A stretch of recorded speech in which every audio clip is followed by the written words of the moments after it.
Eu me sinto uma mãe frustrada, porque eu não consegui proteger minha filha. Não pode, isso pra mim é abuso. Então, é frustrante, e eu busquei ajuda e não consegui.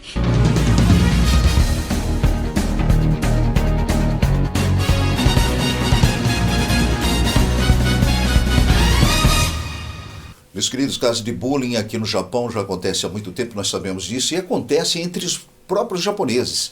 Mas quando se trata de aluno, né, filho de estrangeiros, a coisa pode ficar muito grave dependendo do tipo de bullying. E muitas vezes acontece abusos contra as crianças menores na escola. E quando o assunto é criança, gente, é uma coisa que nós ficamos muito incomodados. Agora, tem muita gente ainda que fica relutando nessa questão, nesse tema tão delicado, tá? Porque incomoda realmente, né? Causa um pouco de indignação e as pessoas preferem não se meter ou muitas vezes ficam em silêncio. Aí está o erro. Mas no caso desse casal lá de Aitken, fazem questão que a história deles, da filha deles, venha à tona e possa ser divulgado. Porque eles estão revoltados que procuraram a justiça japonesa para o caso da filha deles e não tiveram respaldo nenhum, nem de prefeitura, nem de policial, enfim, todas as instituições responsáveis para a defesa do menor aqui no Japão. O caso dessa menina que disse para os pais que foi molestada pelo professor de educação física no momento da aula. A menina ficou traumatizada com a situação. Nós fomos até lá para saber direitinho dessa escola e depois que nós estivemos na casa dos pais, nós fomos até a escola ouvir a nova diretoria, porque o diretor na época foi transferido, o professor que molestou essa menina também foi transferido e nada aconteceu. Fomos conversar com o novo diretor e também com a Secretaria de Educação Municipal. Vamos acompanhar essa situação? Leide, não é de agora que vocês vêm enfrentando essa questão de idime na escola. Sim. Desde quando você começou a passar essa experiência com os seus filhos? Começou com meu filho na primeira série, então hoje ele está com 18 anos, então já vem fazendo muitos anos que a gente lida com idime, né? Só que nunca tem uma resposta de ninguém, porque ninguém está disposto a ajudar ou fazer alguma coisa para que pare, né? Como que você notou, no caso do teu filho que nós estamos falando, que você nunca notou uma anormalidade, uma pequena diferença no comportamento dele? Ele foi ficando quieto, ele foi se contraindo mais e não queria falar nada. Então ele não relatou para... Primeiro não. Não, ele ficou quieto. Ficou quieto. Ele se isolou e com o tempo deu insistindo para ele o que está acontecendo, o que está acontecendo. Ele soltou o que tinha acontecido na escola. Isso da primeira vez do acontecido até demorou quanto tempo para ele se abrir com você? Uns 6 meses para ele poder me contar. E aí eu perguntei para ele o que tinha acontecido, ele falou que ele não tinha conseguido comer a comida e ele pegou o ticho que levava na escola, colocou a comida e colocou no bolso. E nisso a professora, não sei se depois viu, ficou sabendo, fez com que ele comesse a comida com papel e ainda bateu no bumbum dele. Bateu nele? Bateu nele. Tinha qual a idade dele na época? 7 anos. Por mais que eu sempre falava, como foi o seu dia? O que aconteceu na escola? Como foi? Você tá bem? Aconteceu alguma coisa? Eles falavam, tá tudo bem. E conforme foi passando e acontecia as coisas, eu via a diferença no comportamento deles. Eles se isolando e ficando cada vez mais quietos. O que eu falo para as mães é não desistir, insistir em conversar, insistir em perguntar. Esse é o seu filho. Na verdade, nós viemos aqui por causa da sua filha, que sofreu um abuso na escola. Ela veio reclamando para vocês? A princípio não. Ela só se fechou e falou que estava passando mal. Todo dia ela passava mal. Ou dor de cabeça, ou dor na barriga. Ela sempre tinha alguma coisa. Não queria ir para a escola. Que ela ficava doente para poder não ir. Medo. E ela foi mudando o comportamento. Ela foi se fechando, se isolando cada vez mais. E daí até que um dia Eu fui conversar com ela e ela contou o que tinha acontecido. Primeiro, ela me relatou que estava numa aula de educação física e o professor gritou com ela de uma forma ríspida, né, grosseira, perguntando se ela não sabia Nihongo. Começou ali. Só que ela ficou mal e não falou nada. E todo mundo viu a reação do professor, as outras alunas, e depois essas alunas contaram para a professora o que o professor tinha feito, que elas não acharam que o que ele tinha feito estava certo. Só que a professora não fez nada. Depois aconteceu a segunda e a terceira vez que ele fez com ela. Aí eu fui tudo de uma vez, porque foi em seguida, foi uma sequência, né? Primeiro foi o verbal. Aí depois fala que você sabe mais, né? Fala que ele começou a tocar nela, né? Foi. Depois, numa outra aula de corrida de bastão, ele foi explicar para ela como que tinha que fazer. Ela sabia definir esse toque. De repente ele estava tocando sem intenção. Ou não foi o caso? Não foi o caso. Eu acho que para você ensinar uma prova de bastão, como que eu vou explicar? Posso pegar a caneta? Sim, pode. Dá licença um minuto. Para você ensinar uma criança a prova de bastão, é só você falar, pega e corre. Isso. No caso Nem dela, tocar, não foi só. isso que ele fez. Só Ele veio por trás dela também. e ficou pegando na mão dela, assim. Desse jeito. E ela puxando a mão e ele insistindo em passando a mão assim nos braços dela, sem parar. E uma coisa que Você não precisa, né? precisa fazer isso. Com bastão. Ficar passando, alisando Isso. a mão no braço. E ele, atrás dela, praticamente ele encostou o corpo dele nela. Foi. Por trás, né? Leide, primeiramente ela falou com você, Primeiramente ela falou comigo. depois o Siquino. Foi a minha esposa que falou pra mim. Eu que falei pra ele. Primeiro ela falou comigo e com meu filho, porque meu marido trabalhava longe, né? Então é uma tensão que deve se ter, né? O relacionamento da mamãe com as filhas. Você ainda sofre com o que aconteceu nessa escola? Sofro porque é minha filha, né? A gente fala, mexe comigo, mas não mexe com os nossos filhos. Então, eu sempre ensinei eles desde pequeno. Isso foi ensinado muito, desde muito pequeno para eles. Se tocar em vocês, vocês falam pra gente. Você sente, a mamãe sente, né? Eu me sinto uma mãe frustrada, porque eu não consegui proteger minha filha. Meu bebê, né? Então, é frustrante. E eu busquei ajuda e não consegui. E hoje ver ela do jeito que ela tá. E mesmo assim, as pessoas ainda vêm aqui, depois de 1 ano e meio, tentar tirar essa paz que não tem. Mas, tipo assim, a gente quer deixar no passado, quer tentar viver uma vida mais leve. Mas não estamos conseguindo. Você que está vendo essa matéria, depois que aconteceu isso, a mesma escola, pelo fato da filha da dona Leide e do Siquino não ir até a escola, e mesmo com um atestado médico dizendo que ela não tem condições psicológicas de pisar na escola, porque ela ficou traumatizada com a situação. E não é para menos. Acreditem, a própria escola, né, transferiu esse professor, transferiu a diretora, né, fingiu que nada estava acontecendo, não prestou nenhuma assistência para os pais, está acionando o conselho tutelar com a polícia para perguntar para os pais aqui na casa por que é que a menina não retornou para a escola. Por que é que vocês resolveram procurar a RPJ e tornar isso público? Porque é igual nós falamos, né? Eu acho errado isso aí. Um professor encostar no aluno para poder explicar alguma coisa. Isso é...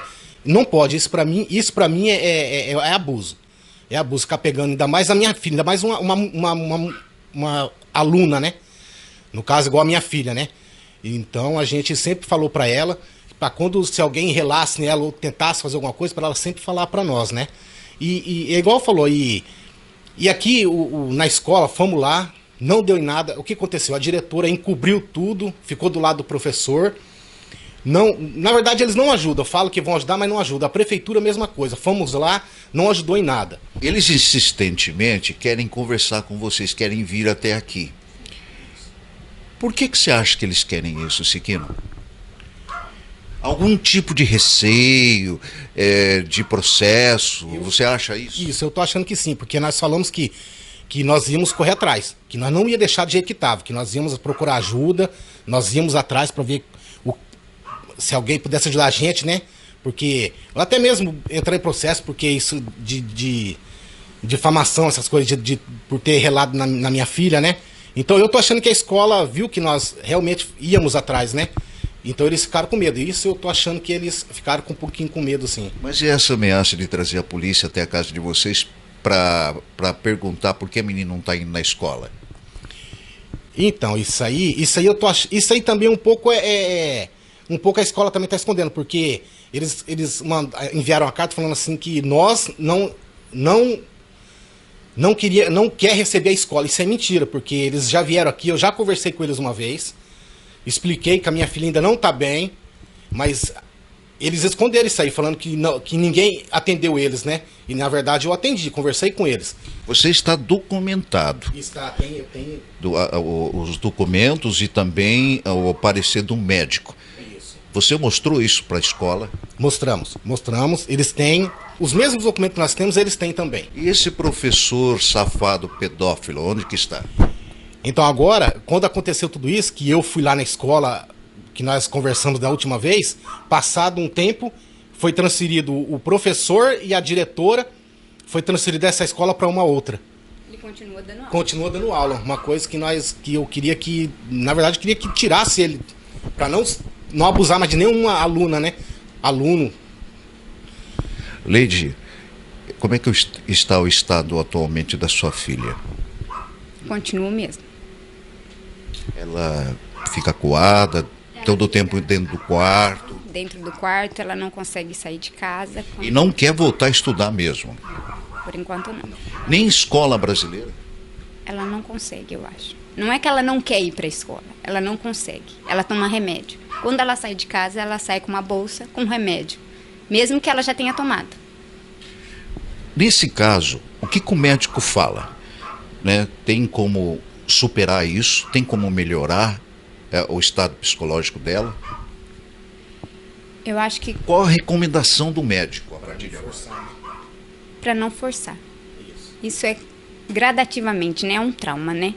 Isso médico japonês? Psiquiatra. Eu não posso forçar ela a sair de casa, eu não posso forçar ela para a escola, porque isso vai agravar a situação dela. Toshio Sudo, hoje você está vendo a situação desta família e desta menina. Um assunto, um tema tão grave e importante hoje, que precisa ser abordado, precisa ser discutido.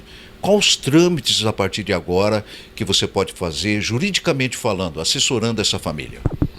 Bom, a primeira coisa que eu vou ter que fazer é encontrar com o diretor da escola, estar com a escola, fazer o retroativo, o processo retroativo, em japonês se fala sakanaburu, né?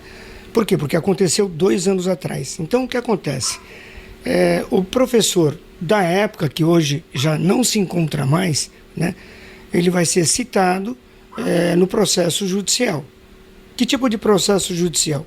Aquilo que eu acabei de falar agora. A gente vai ter que fazer um retroativo, pedindo da escola esse Kodin de Hokai de Sekio, que seria informações pessoais, que isso só a escola pode dar para mim. Você vai acompanhar a dona Leide Sekino na reunião que a escola tanto quer fazer com eles? Sim, com certeza.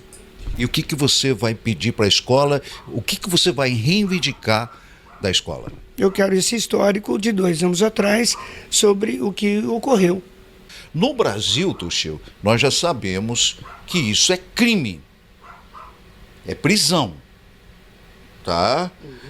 No Japão, a pedofilia, desculpa, nós temos que ser bastante transparentes.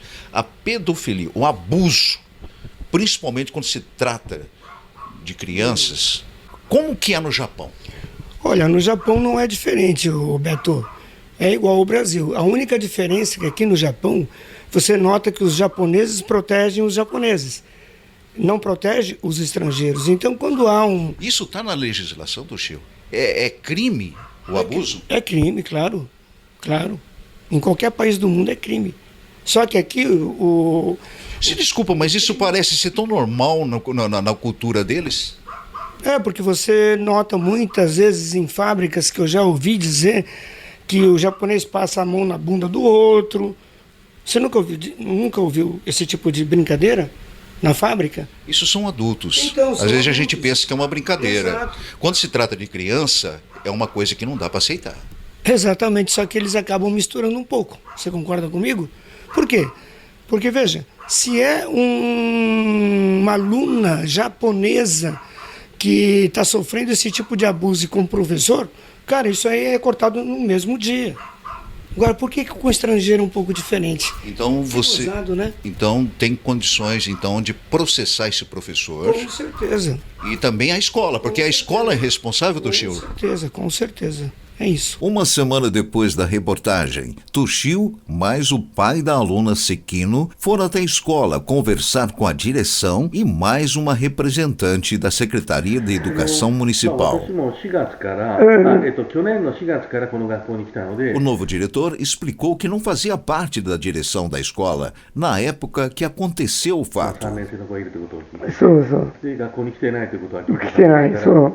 で担任も家庭訪問したりとか、はい、プリントを持ってったりしてたってことは聞いたんですけど、1年生の時に何かトラブルがあったってことを聞きましたね。そうです。でそれはちょっと自分が聞いてるのは、はい、友達が嫌なことを言ったとか、その体育の先生が体育の指導の時にただごめんなさいだけしか書いてるけど、ただ自分の手が少し触った自体で、ね、手や体に触れて指導したのは良くなかったですって申し訳ない。手や体に触れてって書いてあるから。Que ele admite que, além de ter pego no braço dela, logicamente que ele encostou o corpo dele no corpo dela, e isso está escrito, ele está dizendo. Por isso que ele pede as desculpas e ele assinou e carimbou, né? Então, que ele não só pegou no braço, mas ele pegou por trás também e encoxou ela. Ou seja, encoxou ela, está escrito que... será que meu filho então ficou com medo de eu ir lá na polícia? Pode ser. Então foi isso então. Pode ser. Ele não me falou então. Porque eu perguntei se estava escrito tudo certinho. Ele falou assim que não estava escrito o que aconteceu. Ele ficou com medo então. Não, está escrito, está escrito. Está escrito. Tá vendo? その場にいたので、a Yukichan também estava junto quando o professor escreveu isso. Ela também estava junto. Então, ela estava junto. Então, por isso que ele escreveu na frente dela, escrevendo que, além de pegar no braço, ele encoxou ela por trás. Está escrito isso, pô. É isso. Quer dizer, a única coisa que o diretor garante, que ele jamais arrastou ela e levou ela para uma outra sala. Não, isso não. Né? Então, quer dizer, tudo isso foi feito na frente de todo mundo, justamente na hora da aula, né? Lógico. Né? Então, isso não só os alunos viram, mas também os outros professores também viram e presenciaram. Então, está escrito exatamente isso. Além de ter pego na mão, eu também encoxei ela. É isso. É isso que está escrito. Então, o que está escondendo aí? Foi encoxado. O importante numa situação como esta, sem dúvida, é ser amigo dos filhos, conversar com os filhos. Não com agressão, com agressividade verbal ou algo parecido, mas conversar, ser amigo. O pai ser amigo, a mãe ser amiga, porque só desta forma os pais terão a segurança e a confiança dos filhos para que eles relatem qualquer anormalidade que aconteça fora da casa. Então, muita atenção, senhores pais, e esperamos que essa matéria, os pais possam ficar atentos e saber como agir num momento como esse.